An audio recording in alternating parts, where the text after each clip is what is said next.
Bom, bem-vindos a mais um episódio do programa Livro de História em 30 Minutos, que é produzido pela Associação Nacional de História, AMPU Brasil. Nesse episódio, nós temos aqui uma convidada ilustre, ex-presidenta da nossa associação, uma das maiores especialistas em história do Brasil, que nós temos em nossa historiografia, e que vem apresentar o seu mais novo livro, que se intitula As Terras de Carlota, a Vila de Ançã e a Invenção Demarcatória, 1799-1830. É um fruto de uma pesquisa de muito fôlego da professora Márcia Mota ao longo desses anos, que vem a prelo esse ano em que nós comemoramos o bicentenário da independência do Brasil. Então, presidenta, bem-vinda a esse programa, e eu queria que você fizesse para os nossos espectadores aqui uma apresentação bastante sumária inicial do seu livro, dessa pesquisa, falasse um pouquinho aí dos bastidores da pesquisa para a gente começar a nossa conversa. Na verdade, eu até descobri uma documentação envolvendo Carlota Joaquina, eu não tinha muito interesse na personagem. Aliás, eu não tinha muito interesse na personagem feminina como a porta de entrada de uma pesquisa minha, né? Eu sempre olhava a partir de uma lei, de uma norma legal, ou de algum tipo de movimento social que configurasse o meu objeto, né? Quando eu estava renovando o projeto do CNPq, eu estava orientando uma doutoranda muito querida chamada Raquel Lima, que estava trabalhando com a cadeia sucessória das terras de Inhaúma, né, no Rio de Janeiro, no século XIX, onde algumas mulheres, chamadas as mulheres mascarenhas, brigavam, né, pelo seu direito à terra, e onde ali se falava que aquela região se chamava Engenho da Rainha, porque havia sido pertencente a Carlota Joaquina. Eu achei muito interessante, porque eu saí perguntando a alguns amigos, e ninguém sabia, ou ninguém nunca tinha prestado atenção, muito provavelmente porque nenhum desses amigos moraram perto dessa região, tiveram alguma relação com ela. Então, eu resolvi escrever alguma coisa sobre essa origem, né? Por que Carlota aparece ali como argumento de autoridade naquele contexto lá do meados do século XIX? Argumento de autoridade, como estou dizendo, como prova de domínio ou discussão, né? De quem tem efetivamente o direito àquela terra e como se legou ou não. E aí eu apresentei um projeto para o CNPq, que era basicamente em cima desse chamado Engenho da Rainha, né? E eu fui a Portugal numa oportunidade que tinha um evento, eu sempre tento aproveitar que eu tenho um evento e fico uma semana a mais para poder fazer o levantamento da pesquisa. E aí eu com Marina, a gente estava fazendo a pesquisa na Torre do Tombo, e eu pedi um documento meio achando que ele não seria encontrado, porque eu não tinha muita informação sobre ele. Mas me chegou uma caixa, né, de documentos, e a arquivista, muito gentil, falou assim: essa caixa é do Fundo Casa das Rainhas. E aí eu voltei, comecei a estudar o que era a Casa de Rainhas, tinha um livro do Súbito maravilhoso, explicando o que eram as Casas de Rainha, e eu me dei conta, eu fiquei muito desesperada quando eu achei o documento. O primeiro documento que eu achei, só para ficar mais claro, resolveu o meu problema para o artigo que eu fiz, inclusive para a Revista Brasileira de História. Na verdade, eu não queria escrever nada naquela conjuntura, mas era preciso escrever, era preciso mostrar que eu estava produzindo alguma coisa, né? Mas nesse momento eu acho, nesse fundo, né, na Casa das Rainhas, eu acho esse documento da Vila de Ançã, né? Num contexto que sempre me chamou a atenção, né? O fato de ela ter solicitado, reivindicado, né, o pagamento de foros numa vila, né, num contexto tão difícil que é 1799 a 1806, quando termina o tombamento das terras dela.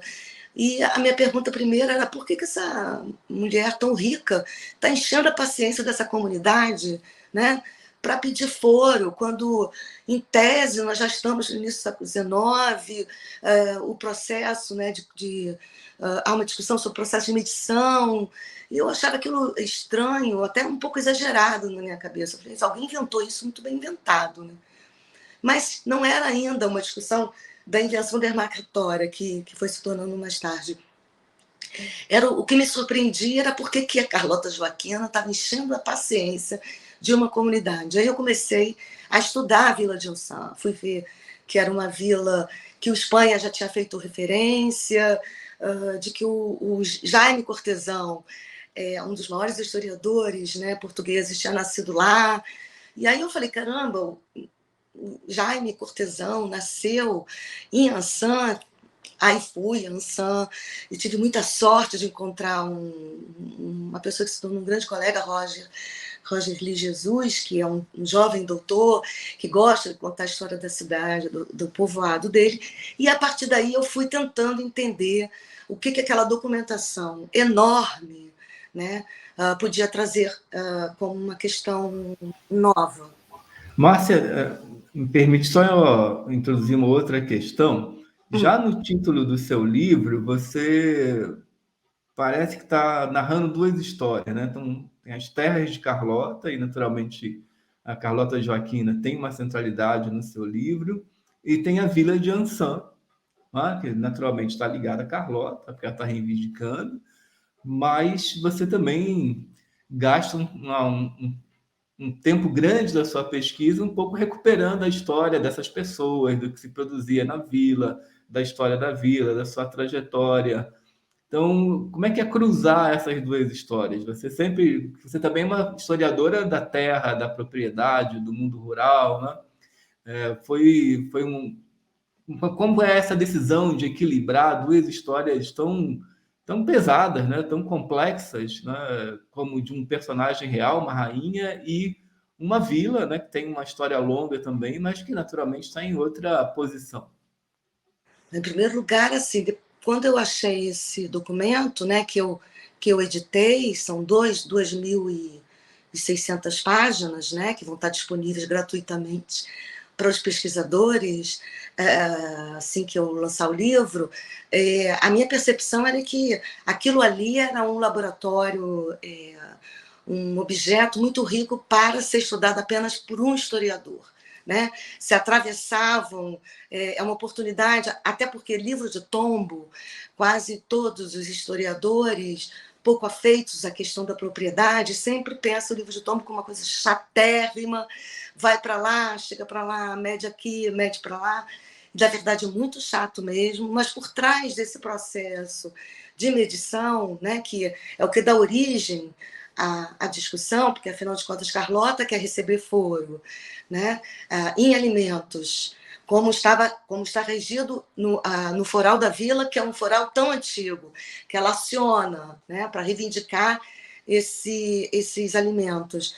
Num contexto tão difícil, né, como que você vai encontrar isso que não seja num livro que conte o processo de demarcação? Né? Então, nesse processo de demarcação, que é preciso demarcar, né? Quer dizer, do ponto de vista jurídico, a Carlota tem que se submeter a uma lógica muito bem estudada pela Espanha, por todos os estudiosos da história do direito, a uma lógica que acompanha determinadas regras da demarcação. Né? Então, por causa disso, ela precisa ter um juiz que seja muito importante, que já seja que seja legítimo do ponto de vista do próprio campo, né, da qual ele faz parte. Ela precisa também respeitar as normas, né, de demarcação pretéritas, ela não pode inventar, quer dizer, quem está querendo inventar é o juiz, né, que depois inventa um processo de demarcação para dizer, olha como eu avancei, mas ela precisa estar o tempo todo, a partir do juiz, lidando com essa tentativa de demarcação. E nesse documento, você joga luz para pessoas que efetivamente só apareceram ali, mas às vezes apareceram ali e contribuíram para me permitir responder coisas que eu não responderia. Por exemplo, A palavra camponês, né, que é muito usada na historiografia francesa, né, paysan, né, o campesinato, enquanto nomenclatura, sequer aparece naquela conjuntura. Apenas uma pessoa que não tem nome, não tem data, não tem nada referente a ele, fala-se o camponês, um único o camponês. Então, essa palavra, quer dizer, a forma como as pessoas se nomeiam, né?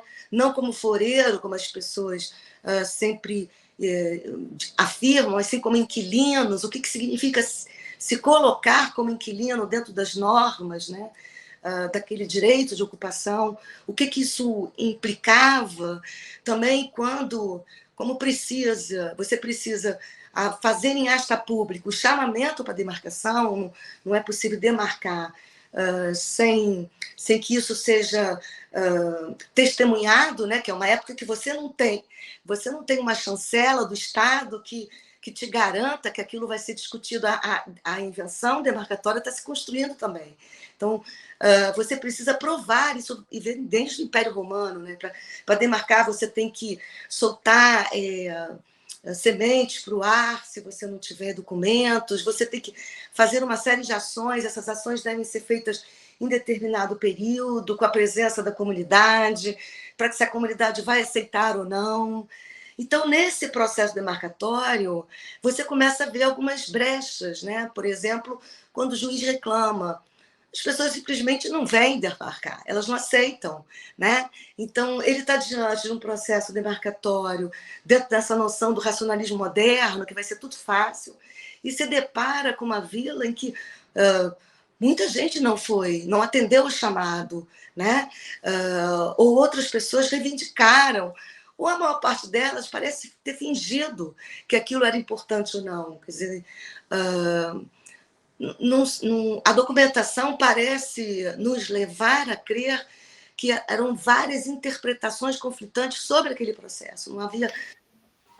Uhum. Em algum momento no livro você fala que reconstruir essa história, né?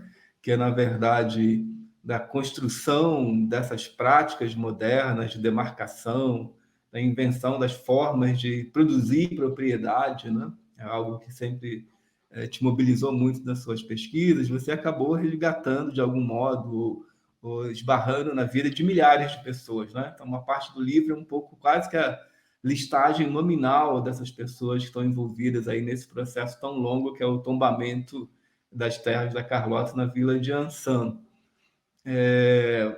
Afinal de contas, não é? O que é moderno e o que é antigo ainda nesse processo? Né? Você avança também no período da invasão napoleônica, como isso embaralha as cartas, não é?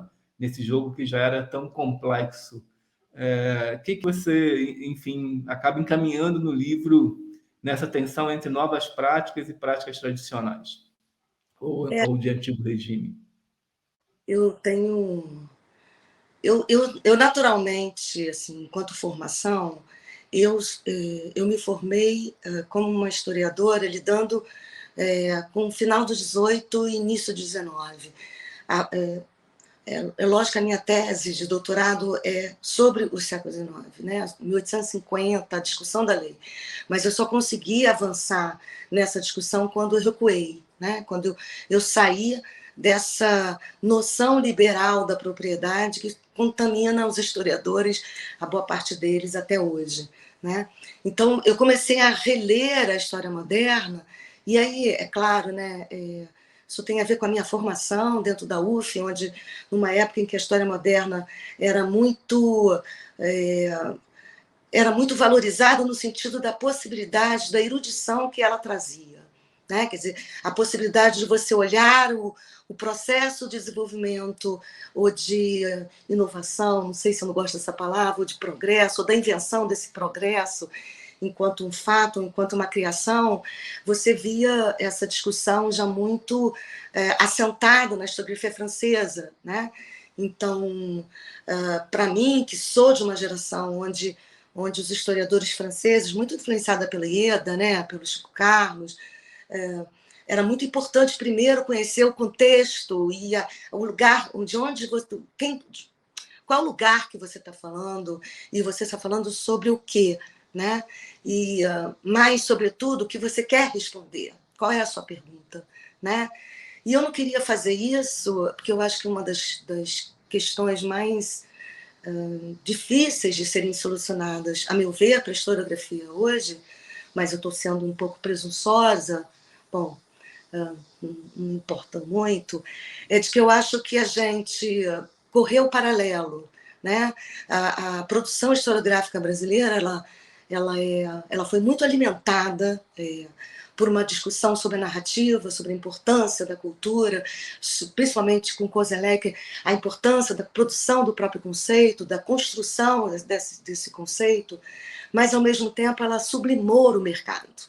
Né? Então é como se a história do livro, a história das edições, a história da autoria, nada tivesse a ver com o mercado, com a produção, né, daquilo que a gente vai chamar de propriedade.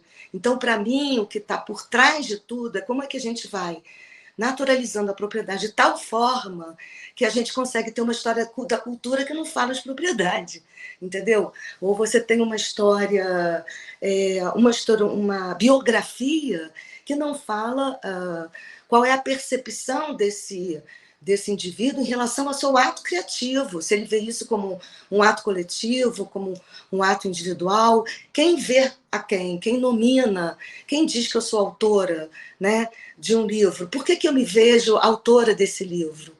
Né? Por que ao mesmo tempo eu consigo ser autora desse livro e entregar à comunidade acadêmica a fonte que deu base ao meu livro? Porque é óbvio que isso é um pouco arriscado. Né? Eu posso ter errado, eu posso ter feito cálculo errado, eu posso ter subestimado um personagem que na hora eu não percebi, mas isso só é possível com recursos de órgãos de fomento, esse exercício, né? De permitir que, ao mesmo tempo, a fonte seja... Essa fonte já está disponível pelo Arquivo Nacional da Torre do Tom, porque eu paguei 400 euros para disponibilizar. Entendeu? Porque assim, eu tinha recursos para disponibilizar, eu não queria que aquilo ficasse... que fosse só meu. Eu fiquei muito apavorada, eu encontrei essa fonte, eu já tinha lá meus 54, 55 anos, eu falava, gente, eu vou encontrar e ela vai ficar guardada e ninguém vai mais mexer. Isso também tinha a ver com o fato, eu sou sempre muito alimentada pelas minhas experiências pessoais, né? Eu tinha acabado de perder um amigo e o que os filhos fizeram foi apagar o computador dele todo, né? Dois artigos inéditos, porque acharam que isso não era importante, porque não quiseram me dar, porque, sei lá, não gostavam de mim, não gostavam, sei lá, né? Não importa. Mas, assim, a obra desse meu amigo foi destruída em uma semana. E ele passou 3 anos escrevendo esses artigos perto, né, de morrer. Então, isso me mobilizou muito. Quando eu achei o documento, eu ficava pensando assim, se não der tempo, quem poderá pegar essa preciosidade e ir adiante? Então, para mim, o livro, eu abandonei Carlota. Eu acho que esse livro pode... essa fonte abre muitas possibilidades de construção de objetos, até porque, ao contrário de países como a França e mesmo como a Alemanha, em Portugal é muito raro, né, você ter um livro de tombo que seja objeto de investigação nesse ponto. E tem um outro fio aí das suas histórias, eu queria que você falasse um pouquinho mais, dessa história das terras de Carlota, como uma história também da Carlota se apropriando de si mesma, né? Eu acho que até o momento final do livro, em que você descreve, né, os anos finais da Carlota, a relação dela com D. Miguel, em algum momento você narra como ela também é criteriosa, cuidadosa nesse processo de legar o patrimônio que ela acumulou, né? Então há uma espécie de confusão, e aí você, de algum modo, tangencia também a questão de gênero, né? Como um pouco mais complexo aí, mesmo naturalmente longe desse momento burguês, ainda nesse clima de antigo regime, para uma mulher na posição da Carlota se apropriar de si e como ela lega isso ao Dom Miguel, né? Como tem uma espécie de gesto final desse processo de autoapropriação, né, nesse gesto de legar. É verdade, porque eu sou de uma geração que construiu Raquel Soiete na UF, né? Quer dizer, eu lia o mito do amor materno num curso de antropologia. Eu descobri Michel Perrault com Gerson Moura, um professor de história contemporânea, que falou: olha, tem uma thompsoniana, e eu nem sabia direito quem era Thompson, mas essa mulher é uma mulher que é thompsoniana. Eu achei aquilo o máximo, né? Então, depois que fui fazer doutorado na Unicamp, a minha orientadora foi Silvia Lara, né? Então também tinha uma coisa do lugar das mulheres na própria ciência da história. Eu vivi a ascensão, né, de você olhar o departamento e ver muitas mulheres, colegas suas, né? Mas eu nunca me vi uma historiadora do gênero. E acho que não sou. Mas eu me beneficio muito dessa geração que constituiu o campo científico da história do gênero. Então, para mim, não é tão difícil entender o que isso pode contribuir para discutir a personagem, né? Carlota Joaquina. É fato, né, que os historiadores já há algum tempo têm se dedicado a discutir a Carlota como sujeito político, né? Tem livros maravilhosos sobre isso. Eu tento dialogar com outros autores sobre isso, mas para mim a questão do fato de ela tentar demarcar o território, ela insistir que essa terra pertence a Dom Miguel, as fofocas em torno, né, de que esse seria um filho bastardo, e até o fim da vida ela está preocupada com uma vila que não tem valor monetário significativo. Ela não está falando da quinta dela. Se você for comparar, né, a riqueza de Carlota Joaquina, das próprias rainhas, não deu tempo de fazer isso. É uma coisa que eu queria muito fazer. Afinal, ela está legando quanto monetariamente, se você comparar, né? Eu tentei fazer isso, mas é um período também onde a mensuração, o valor do mercado está em grandes oscilações, que você pega exatamente o período da invasão napoleônica, então você não tem muitos dados, né, que te garanta que naquele período uma quinta custava tanto, porque dependendo do lugar onde houve a invasão, não está custando nada. Isso é do humano, né? Então, assim, como é que... não estou querendo dizer que a sociedade sempre foi capitalista, mas que a noção de que a propriedade territorial ela é finita, isso está na própria formação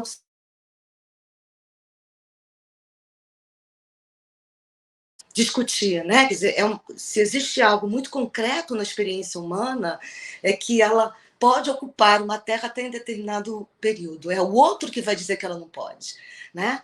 Então, essa percepção, por que ela se preocupou tanto com esse pedaço? Por que as pessoas, alguns aceitaram ela como a donatária? E por que as águas se tornaram um problema, né? Por que eu me prestei atenção nas águas? Porque a primeira vez que eu fui à Vila de Ançã, muito bem recebida pelos presidentes da vila, o Marco, o Roger, eles ficaram super felizes, né? É uma coisa que acho que a gente se perdeu, né? Não sei, mas assim, a sensação que me deu é que eu estava em casa. E, e aí, as primeiras coisas que eles me mostraram foram as águas, entendeu? Assim, eu não perguntei, eu não. Olha, a primeira coisa que você tem que se conhecer as águas de Ançã. Você precisa ver o que são as águas de Ançã. Então, o quanto que isso na memória, né, deles era importante.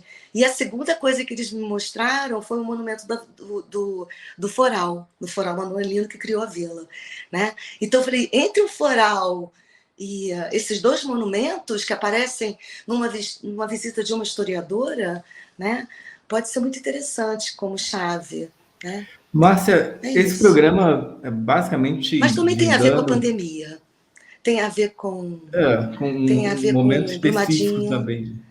né? Pode parecer estranho falar isso agora, que parece que eu estou fazendo uma autopromoção, né? Mas a verdade, desde que começaram as discussões das barragens, eu acompanho o movimento dos ativos das barragens desde o nascedouro, né? Porque eu sempre me interessei por esses movimentos.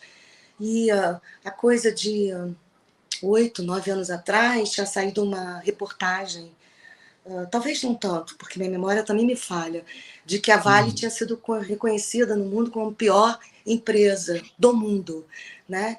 E eu escrevi no meu departamento, dizendo, poxa, a gente podia fazer alguma coisa em relação a isso, como historiadores, né? como alguém que está... Não é todo dia que alguém é considerado a pior coisa do mundo, né? É muito difícil alguém conseguir essa chancela. Mas a resposta foi nula, as pessoas, é uma pena. E eu queria fazer isso de um movimento. Aquilo me moveu tanto, porque depois, quando aconteceu a tragédia, parece que eu me sentia um pouco Cassandra, sabe? Assim, poxa, eu falei que a gente tinha que se mobilizar, aquilo ali, aquilo não estava dando certo, porque eu imagino que os mineiros sabiam, boa parte, né, daqueles do entorno que viviam a experiência da barragem, o próprio movimento. Mas o país não tinha a menor ideia, né, de que o próprio congelamento da noção de propriedade, a própria ideia de que existe uma propriedade que é do outro, que eu não preciso vigiar, porque, afinal de contas, eu não preciso saber, porque não vai atingir minha vida, pode não só atingir sua vida, como pode te matar, né? Então, essa percepção de como que você constrói uma invenção, por que as pessoas aceitam, né, que você vai até ali, depois você não vai ali, por que em determinadas regiões aquele lugar se mantém como propriedade coletiva e como se produz amnésia dessas propriedades coletivas, como é que se destrói bens que, por exemplo, em Minas eram experiências coletivas. Isso deve ter alguma ligação, entendeu? Márcia, um dos objetivos desse programa também é incentivar jovens pesquisadores e pesquisadoras que estão aí iniciando suas pesquisas ou pensando em iniciar pesquisas. E logo no início do seu livro, você descreve assim, de maneira muito bonita o seu encontro com essa documentação, né? Com esse processo de tombamento das terras de Ançã, como isso te atinge fisicamente, né? Fala um pouquinho para a gente como é esse processo. Eu acho que, assim, se existe um sentido, né, na nossa reflexão, esse sentido parte de uma pergunta que, de alguma forma, te angustia, né? Quer dizer, eu não acho que existe uma relação de causa e efeito entre a minha preocupação com a apropriação territorial, com o direito à terra e minha vida pessoal, né?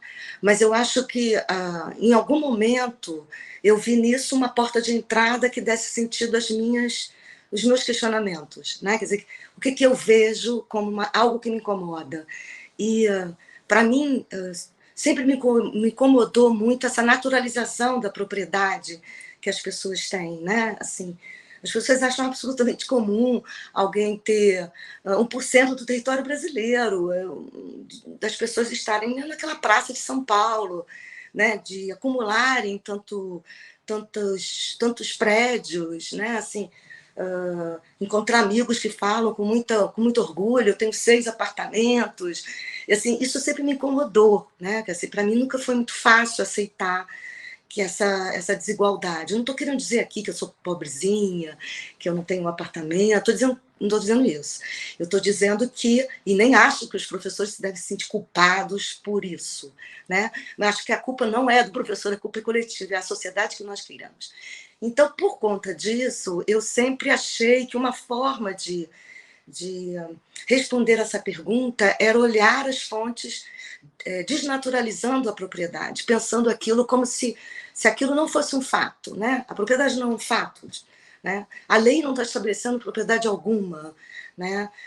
Quando você conversa com alguém, as pessoas estão dizendo: eu sou proprietário desse apartamento, e se você perguntar um pouco, você vai ver ali tramas, né, muito difíceis de serem desvendadas, que explicam a legitimidade daquela pessoa estar lá ou não, como é que foi o processo de transmissão daquele patrimônio, como é que ela fez o puxadinho, né, como que o puxadinho, por exemplo, na experiência brasileira é único, o que significa o processo de legitimação, né, dessa propriedade que é fluida, na verdade ela é uma posse, ela não tem documento, como é que as pessoas se iludem a partir daí, dentro de uma sociedade capitalista, né? Então, quais são as brechas? E eu sempre tive vontade de fazer um livro que não só as pessoas que já gostam do tema de propriedade lessem, mas para aqueles que, a princípio, não gostam. Sabe, assim, a princípio eu gosto de Carlota, a princípio eu gosto desse período, porque eu acho que a minha chave é o que é inventar uma propriedade. A gente tem que se dar conta de que isso é um contrato social, não sou o que eu digo, Rousseau, né? Então, qual é o contrato social que a sociedade brasileira fará em torno da questão da distribuição da propriedade? Porque os portugueses têm lá os seus problemas, mas ninguém lá acha natural tanta gente sem casa, né? Então, essa ideia de como que a partir de Carlota eu posso dizer assim, olha, ela conseguiu, mas ela seguiu determinadas normas que foram aceitas como normas legítimas, porque, do ponto de vista político, eu sou absolutamente contra a propriedade privada. Eu não tenho vida para lutar contra ela e nem acho que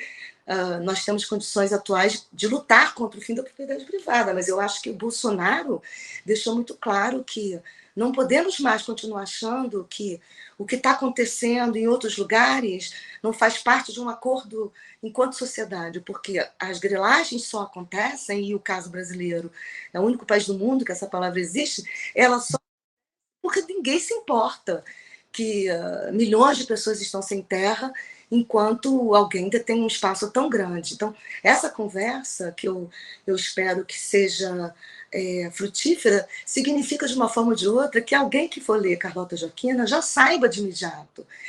A propriedade é um acordo, a propriedade é uma construção social, eu preciso me comprometer com isso. Eu não posso continuar achando que é natural que as pessoas fiquem sem terra, sem teto, né? Isso não tem nada a ver com o comunismo, que, como eu sempre digo, o comunismo não é isso, né?